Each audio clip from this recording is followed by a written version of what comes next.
Hello dear family, তোমরা সবাই কেমন আছো? জানি ভালো আছো। আর যদি ভালো না থাকো, আমি তোমাদের মন ভালো করিয়ে দেব। তো আমি তোমাদের যে বলেছিলাম যে আমি একটা লম্বা ট্যুরে যাচ্ছি, তো তার আজকে তৃতীয় দিন। তো আমরা আজকে আছি পুরী সমুদ্র সৈকত। তো এখন আমরা হোটেলে একটু দাঁড়িয়েছি, হোটেলে এখন একটু বিশ্রাম করছি, খাওয়া দাওয়া করছি, তারপরে সমুদ্রের ধারে যাওয়া যাবে। তো তোমাদেরকে দেখাবো আমি সবটা।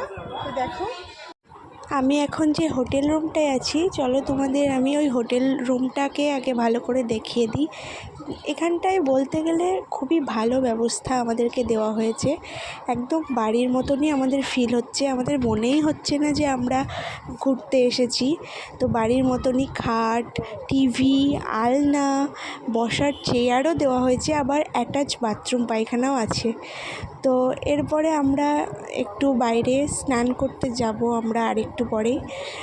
আর তোমাদেরকে বলিনি যে আমরা কে কে এসেছি, তো সেটাই আমি তোমাদেরকে বলি। আমার কাকি, আমার দিদা, মা, বাবা, কাকু, ভাই, পিসি, পিসেমশাই, আমাদের ফ্যামিলির মধ্যে এরাই এসেছে। তো এবার আমরা সমুদ্রের ধারে, যেটা পুরীর সমুদ্র আর কি, সেখানটায় আমরা স্নান করতে যাচ্ছি। আর তোমাদেরকে বলতে বলতে পৌঁছেও গেছি পুরীর সমুদ্রে। আর হ্যাঁ, একটা কথা, তোমরা হয়তো ভাবতে পারো যে আমি এই বছরও পুরীতে গিয়েছি কি না। না, আমি এই বছর পুরীতে যাইনি, এটা আগের বছরেরই আমার পুরীর ভিডিও।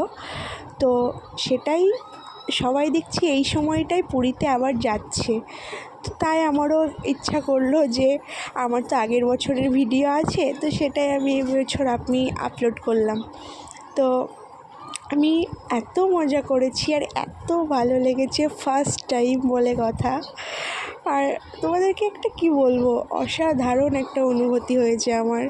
তো তারপরে বিকেলবেলায় আমরা পুরীর মন্দির দর্শনের জন্য বেরিয়েছিলাম।